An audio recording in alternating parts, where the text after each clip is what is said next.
Hey everyone, welcome back to the Web3 Daily.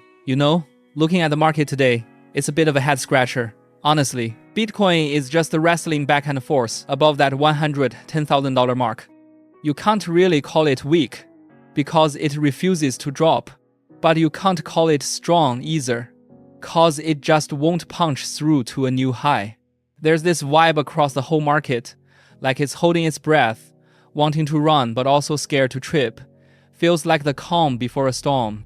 The data I'm seeing shows institutions are still quietly buying in, and the hype around a potential Fed rate cut is getting louder, which is probably the floor holding things up. But here's the interesting part. You're seeing altcoins led by stuff like Dogecoin starting to pop off one by one. It feels like the money is quietly rotating, looking for a new playground. It really makes you wonder what the big players are thinking. Is this the final shakeout before the next leg up? Or this bull run seriously hitting pause for a breather? Alright, so moving on from the broader market, let's dive into the hottest drama in the space right now. It's an absolute clash of the titans. The main character here is Hyperliquid, a decentralized derivatives exchange that has been on an absolute tear lately. So, they decided they're going to launch their own native stablecoin USDH. And the result, it kicked off an all-out bidding war between some of the biggest names in crypto. When I saw the list of bidders, my jaw just about hit the floor. You've got the OG stablecoin project, MakerDAO, now called Sky, coming in hot, dropping an absolute bombshell of an offer. They're like, we've got 2.2 billion USDC ready for immediate redemption, and we'll throw in a 4.85% yield. Then you've got Paxos, the compliance king that powers PayPal's stablecoin, stepping into the ring, pitching safety, regulation, and a direct pipeline to traditional banking. And of course, the algo stable veteran Frax is in there, playing the zero-fee DeFi native card. But the craziest offer might be from a newcomer, Agora, who basically screamed, "We'll give 100% of all revenue back to the community."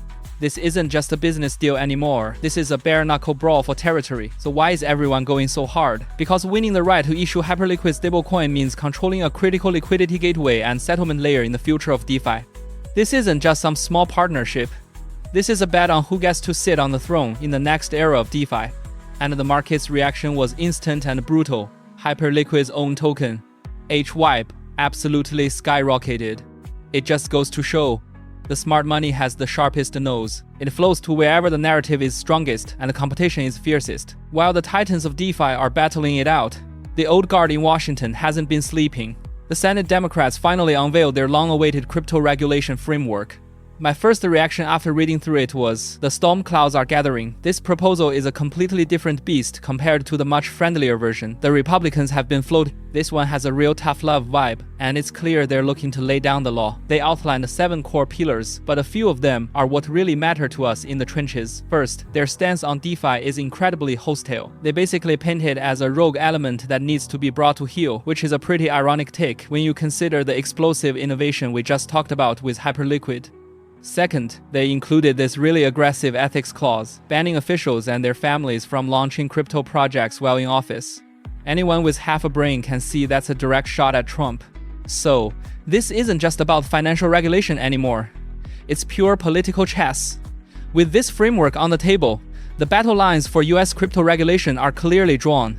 Both parties have shown their cards, and now begins the long, painful process of negotiation.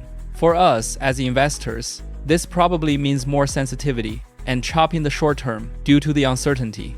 But long term, having clear rules of the game, even strict ones, is probably better than just stumbling around in the dark. So on one hand, you've got the politicians endlessly arguing. But on the other hand, the real money from Wall Street is voting with its wallet, and they're not slowing down one bit. This next piece of news is fascinating. The world's second largest stock exchange, Nasdaq, just officially announced it's dropping $50 million into the crypto exchange, Gemini's IPO. Now, $50 million might be pocket change for a giant like Nasdaq, but the signal this sends is way more important than the cash itself. Just think about it. If they really believed the Democrats' heavy-handed regulations would kill this industry, would they be getting in right now? This tells me that, in the eyes of the real giants, the mainstreaming and the regulation of crypto is a done deal. And this isn't just a simple investment. It's a deeply integrated strategic partnership. To put it simply, Nasdaq can now offer its massive institutional client base direct access to Gemini for crypto custody and staking. And in return, Gemini gets to use Nasdaq's top-tier trading and risk management systems. It feels like the traditional army of finance and the native tribes of our crypto world are officially getting married, swapping technology and client lists. For an exchange like Coinbase, the pressure is suddenly on. The race for institutional money just got a new apex predator, one that's wearing a suit and carrying a map of Wall Street. So while the big Wall Street firms are picking their partners, there's another more aggressive breed of public company taking a different path, going all in on Bitcoin directly. Metaplanet, the Japanese company often called the MicroStrategy of Asia, is making moves again. They just announced they are issuing even more stock, with the plan to plow all the cash raised directly into buying more Bitcoin. I checked the numbers, and they're already holding over 20,000 BTC, which puts them in the big leagues of publicly traded holders. Their playbook is brutally simple. They're turning themselves into a de facto Bitcoin holding company for stock market investors in Japan who want Bitcoin exposure but face hurdles or regulations. Buying Metaplanet stock becomes a simple proxy. But this is a high-stakes gamble. You're tying the company's entire fate to the price of Bitcoin. And because they keep issuing new shares, the market's getting a little nervous about dilution, so their stock has actually taken a hit recently. What's really fascinating though, is that this MicroStrategy model is popping up all over the globe. Just recently, a publicly traded company in South Africa called Altvest announced they're doing the same thing.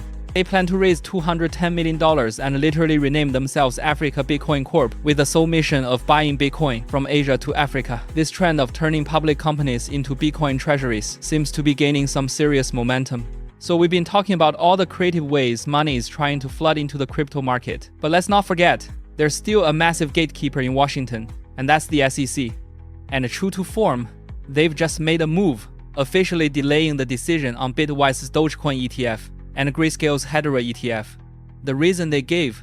The same old story. We need more time to evaluate. This is the SEC's standard playbook. The subtext is pretty clear. This isn't happening anytime soon, so get comfortable. Now, while this isn't a huge market-moving event, the signal it sends is crystal clear. In the eyes of the SEC, Bitcoin and Ethereum are in a completely different universe than all the other altcoins. BTC and ETH have passed the final exam. They got their spot ETFs. But the rest of the pack, including coins like Dogecoin, are still considered high-risk subjects under observation. Why? It mainly comes down to fears of market manipulation due to their smaller size and lower liquidity. And more importantly, that fundamental question of whether many of these alts are unregistered securities still hasn't been answered. So my take is this: don't hold your breath for an altcoin ETF bonanza. The approval of the Bitcoin and the Ethereum ETFs was a historic moment, but the idea that this door will swing wide open for every other coin is a fantasy, at least for now. For anyone waiting on that big wave of regulated money to pour in, the reality is harsh. In the eyes of the regulators, BTC and ETH are still the only two chosen ones. We were just talking about how the MicroStrategy model is spreading globally, and before the ink is even dry on that thought, here comes another even more direct example out of the US. A publicly traded company called Asset Entities just got shareholder approval to merge with a firm named Strive. The sole stated purpose of this merger is incredibly clear: to build a $1.5 billion Bitcoin treasury. As soon as this news hit, the market's reaction was absolutely insane. The company's stock, ticker ASST, shot up over 50% in a single day. That shows you just how much Wall Street loves this narrative right now. This takes what Metaplanet is doing, issuing stock to buy Bitcoin, and kicks it up a notch. This is a company using a full-blown AMA deal, the highest level of corporate maneuvering, to completely transform itself into a Bitcoin holding entity. At their core, they're all doing the same thing, turning themselves into a Bitcoin proxy stock for the traditional markets. This gives investors who can't or won't buy crypto directly a way to bet on Bitcoin's upside by simply buying their shares. So when you connect the dots from MicroStrategy to Metaplanet in Japan, to that company in Africa, and now to this AMA deal in the US, a very clear pattern is emerging. Bitcoinizing a public company is becoming an increasingly mainstream financial play. Okay, so we've talked a lot about companies buying crypto, but let's look at a much more game-changing trend. The giants of Wall Street are no longer content to just buy crypto. They're starting to move the most core assets of the real world onto the blockchain. Asset management titan Fidelity just quietly launched its own tokenized US Treasury fund on Ethereum called FDIT, and even though they've been quiet about it, I checked the on-chain data and it's already pulled in over $200 million. Now, the most interesting part of this is that, not too long ago, BlackRock, the biggest asset manager on the planet, did the exact same thing with their BUIDL fund. Are you seeing the pattern here? When the two biggest, most powerful asset managers on Earth start competing head-to-head in a brand new arena, it means that arena is no longer a niche experiment, it's the future main event. Why are they all obsessed with tokenizing treasuries? Because it's the safest, most liquid asset in the world. Bringing it on-chain as a token gives the entire DeFi ecosystem a rock-solid anchor of value. DeFi lending, derivatives, everything can now use tokenized T-bills as pristine collateral. The stability and the ceiling of the entire system just got a massive upgrade. This right here is the ultimate bridge connecting traditional finance and decentralized finance. The end game probably isn't about one replacing the other. It's about the trillions of dollars of real-world assets eventually living and breathing on the blockchain. Alright, that's all for today's Web3 Daily Report. If you found this helpful, please remember to hit that like button to show your support. Every day, we're digging through the noise to find the most important actionable information in the Web3 world, the news that's closest to the money. Our goal is that, by curating this content, we can help you make more rational and informed decisions on your Web3 investment journey. On a side note, I've dropped exclusive registration links for major exchanges in the comments section below. These are special high rebate deals we've secured for our followers, and hopefully, they can help you save on some costs. Let's all stay rational, move steady, and get wealthy slowly here in the Web3 space. May everyone's crypto portfolio grow steadily. We'll see you tomorrow.